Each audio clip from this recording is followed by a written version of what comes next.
Welcome back to my channel Himaram ideas and blogs. Please subscribe my channel. Present బాగా ట్రెండింగ్లో ఉన్న colour combination కదా ఇవి.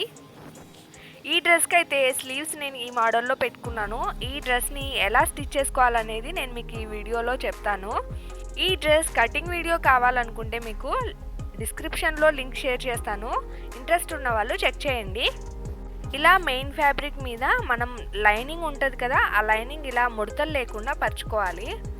అలా పరుచుకున్న తర్వాత మనము పిన్స్తో కావాలనుకుంటే సెక్యూర్ చేసుకోవచ్చు. ఇలా పిన్స్తో సెక్యూర్ చేసుకొని స్టిచ్ చేసుకోవడం వల్ల క్లాత్ అనేది అటు ఇటు జరగకుండా మనకు పర్ఫెక్ట్గా వస్తుంది, మాటి మాటికి కుట్లు విప్పకుండా. మీ దగ్గర అటువంటి పిన్స్ ఏవి అవైలబుల్గా లేకుంటే లైట్గా గ్లూ అక్కడక్కడ డాట్స్ వేసేసి ఐరన్ చేసుకొని కూడా మనం అటాచ్ చేసుకోవచ్చు. కాకపోతే ఇదంతా పెద్ద ప్రాసెస్ అని అనుకుంటే రెండు క్లాత్లు ఏ ముడతలు లేకుండా ఫోల్డింగ్ చేసుకుంటూ మనము స్టిచ్ అయితే వేసుకోవచ్చు. ఫోల్డింగ్ అంటే ముడతలు లేకుండా పరుచుకున్న తర్వాత ఒకవైపు నుంచి లైనింగ్ మెయిన్ ఫ్యాబ్రిక్ అనేది మనం ఫోల్డ్ చేసుకుంటూ అలా చేసుకున్నామంటే ముడతలు అనేవి ఉండవన్నమాట. ఇక్కడైతే నేను నెక్ అయితే అటాచ్ చేశాను. ఇక్కడ వచ్చేసి నేను మళ్ళీ నెక్ అయితే తిప్పేస్తాను.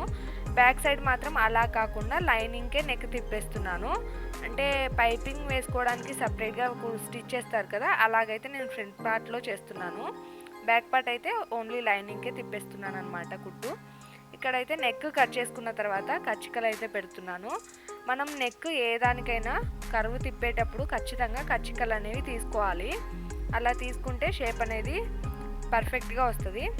అలా లైనింగ్ని బ్యాక్ సైడ్కి వేసేసుకొని మళ్ళీ పిన్స్తో పెట్టుకుంటున్నాను అనమాట, లైనింగ్కి మెయిన్ ఫ్యాబ్రిక్కి. అలా పిన్స్ పెట్టుకున్న తర్వాత ఎక్కడ కూడా ఎటువంటి ముడత రాకుండా చూసుకోవాలి, లేదంటే ఫిట్టింగ్లో తేడా వస్తుంది. స్టిచ్ చేసుకునేటప్పుడు కూడా 1-2 సార్లు స్టిచ్ చేసుకుంటూ మనం పెట్టుకున్న పిన్నులు తీసేసుకుంటూ స్టిచ్ చేయాలి. ఇలా పిన్స్తో సెక్యూర్ చేసుకొని స్టిచ్ చేయడం వల్ల టైం అయితే సేవ్ అయిపోతుంది. లైనింగ్ అటాచ్ చేసుకోవాలి. ఇది వచ్చేసి నేను పిన్ సెక్యూర్ చేసుకొని స్టిచ్ చేసినదనమాట. బ్యాక్ సైడ్ ఫ్రంట్ పార్ట్ దానికైతే నేను అలాగా స్టిచ్ చేయలేదన్నమాట, ఫోల్డ్ చేసి స్టిచ్ చేశాను. అది మీకు ఈ వీడియోలో చూపిస్తాను ఎలా ఫోల్డ్ చేసుకొని స్టిచ్ చేశాను అనేది. అందులో కూడా ఎక్కడ కూడా ఒక ముడత రాకుండా బట్ట అనేది బాగా వస్తుంది అనమాట ఇలా ఫోల్డ్ చేసుకొని స్టిచ్ చేసినప్పుడు. పర్టికులర్గా డ్రెస్సులకైతే ఇలాంటి మెథడ్ అయితే సూట్ అవుతుంది. బ్లౌజ్లకైతే అంత ఫ్యాబ్రిక్ ఉండదు కదా మనం ఫోల్డ్ చేసుకునేంత. ఇలా ఫ్రంట్ పార్ట్ బ్యాక్ పార్ట్ మొత్తము స్టిచ్ చేసుకున్న తర్వాత నేను ఫ్రంట్ సైడ్ అయితే ఇంకొకసారి క్లాత్ అయితే తిప్పేసుకుంటానని అన్నాను కదా, ఇక్కడ మెయిన్ ఫ్యాబ్రిక్ అయితే తీసుకున్నాను. ఏం లేదండి, కొంచెం థిక్గా వస్తే నెక్ అనేది బాగా కనిపిస్తుందని అంతే. లేదంటే మీరు బ్యాక్ పార్ట్ని నేను ఎలాగైతే స్టిచ్ చేసుకున్నానో అలాగే స్టిచ్ చేసుకోవచ్చు. ఇలా స్టిచ్ చేసుకున్న తర్వాత రెండు బ్యాక్ ఫ్రంట్ రెండు కలిపేసి షోల్డర్ దగ్గర అయితే జాయింట్ చేసేసుకోవాలి. అలా జాయిన్ చేసుకున్న తర్వాత ఇక్కడ స్లీవ్స్కి అయితే నేను కొంచెం డిజైన్ పెడుతున్నాను అనమాట. ఇవి వచ్చేసి ఎల్బో వరకు ఉంటాయి స్లీవ్ లెంత్. రెగ్యులర్గా అందరికీ 10-10.5 వరకు వస్తుంది అనమాట ఎల్బో వరకు హ్యాండ్స్ లెంత్ స్లీవ్స్ది. ఇక్కడైతే నేను ఒక 3 ఇంచెస్ అయితే ఎక్స్ట్రా తీసుకున్నాను, ఎందుకంటే కొంచెం డిజైన్ అయితే పెడుతున్నాను అనమాట. ఈ డిజైన్కి నేను మిడిల్ పార్ట్ అయితే చేసుకొని అక్కడ ఒక లైన్ అయితే డ్రా చేశాను. దీనికోసం డోరీ కూడా కావాలి. మనము డోరీ స్టిచ్ చేసుకోవాలి అని అనుకున్నప్పుడు డోరీని క్రాస్గా కట్ చేసుకున్నామంటే డోరీ చాలా సన్నగా వస్తుంది. ఆ డోరీ కనిపించకుండా ఉండడానికి కొంచెం క్లాత్ అయితే తీసుకోవాలన్నమాట. ఎక్కడి నుంచి అయితే నేను పెట్టుకోవాలో అక్కడ నుంచి మెజర్ చేసుకొని క్లాత్ని అయితే ఇలా కట్ చేసుకొని ఐరన్ చేసి పెట్టుకున్నాను. అంటే ఫోల్డ్ కూడా చేయాలి కదా, అందుకని ఇక్కడైతే నేను డోరీ స్టిచ్ చేసుకుంటున్నాను. ఒకవేళ మీకు మీ డ్రెస్ కలర్ రెడీమేడ్ డోరీస్ ఉంటే అవి కూడా పెట్టుకోవచ్చు. ఇక్కడైతే నేను క్లాత్దే యూజ్ చేస్తున్నాను. సో ఈ డిజైన్కి వచ్చేసి ముందు మనం ఎక్కడి నుంచి అయితే ప్రిల్స్ రావాలనుకుంటున్నామో అక్కడ డోరీని అయితే రఫ్ చేసుకొని స్టిచ్ చేసుకోవాలి. అలా స్టిచ్ చేసుకున్న తర్వాత నేను ముందు మెజర్ చేసుకొని పెట్టుకున్నాను కదా, ఈ క్లాత్ని అయితే మిడిల్కి ఒక లైన్ అయితే డ్రా చేసుకున్నా. ఆ లైన్ మీద ఈ సెంటర్ పార్ట్ వచ్చేలాగా నేను స్టిచ్ అయితే చేసుకుంటున్నాను. ఇలా స్టిచ్ చేసుకునేటప్పుడు డోరీని కుట్టులోకి పడకుండా సైడ్కి అయితే పెట్టేసుకున్నా. అలా పెట్టుకున్న తర్వాత లాస్ట్లో మనము కుట్టునైతే రఫ్ చేసేసుకోవాలి. ఇలా చేసుకున్న తర్వాత పై వైపు కొంచెం ఉంటుంది కదా, ఆ పై వైపు కూడా కొంచెం స్టిచ్ వేసేసి డోరీని లోపల వైపు పెట్టేయాలి. మనం స్టిచ్ చేసుకున్న డోరీని లోపల వైపు పెట్టుకొని మనము ఆ డోరీ కుట్టులోకి రాకుండా చూసుకుంటూ స్టిచ్ చేయాలి. ఇలా స్టిచ్ చేసుకునేటప్పుడు డోరీ మాత్రం చాలా కేర్ఫుల్గా పట్టుకొని స్టిచ్ చేసుకోవాలి. డోరీ కుట్టులో పడిందంటే మనము డోరీని లాగినప్పుడు అలా ప్రిల్స్ అనేవి రావన్నమాట. మళ్ళీ కుట్టు విప్పి వేసుకోవాల్సింది వస్తుంది. సేమ్ అలాగే ఇటువైపు కూడా స్టిచ్ చేసేసుకోవాలి. స్టిచ్ చేసుకున్న తర్వాత మనం డోరీస్ దగ్గరగా లాగామంటే ప్రిల్స్ అనేవి గ్యాదర్ అవుతాయి. ఈ ప్రిల్స్ అనేవి ఎక్కువగా రావాలనుకుంటే ఇంకా క్లాత్ ఎక్కువగా తీసుకున్నామంటే ఇంకా ఎక్కువగా వస్తాయి. నేనైతే అంత ఎక్కువగా పెట్టుకోలేదన్నమాట. ఏదో కొంచెం ప్రిల్స్ లుక్ అయితే వస్తుందన్నమాట. సో ఇలా స్లీవ్స్ రెండు రెడీ చేసుకున్నాను. స్లీవ్స్ రెడీ చేసుకున్న తర్వాత షోల్డర్ జాయిన్ చేసుకున్నాం కదా, వాటికైతే స్లీవ్స్ అటాచ్ చేసుకోవాలి. అటాచ్ చేసుకున్న తర్వాత బ్యాక్ పార్టు ఫ్రంట్ పార్టు ఎక్కడ కూడా ముడతలు రాకుండా రెండు అయితే అరేంజ్ చేసుకొని ఇలా 4 మడతల్లోకి వచ్చేలాగా ఫోల్డ్ చేసి పెట్టుకోవాలి. ఇక్కడ వచ్చేసి నేను చెస్ట్ కొలుస్తున్నాను.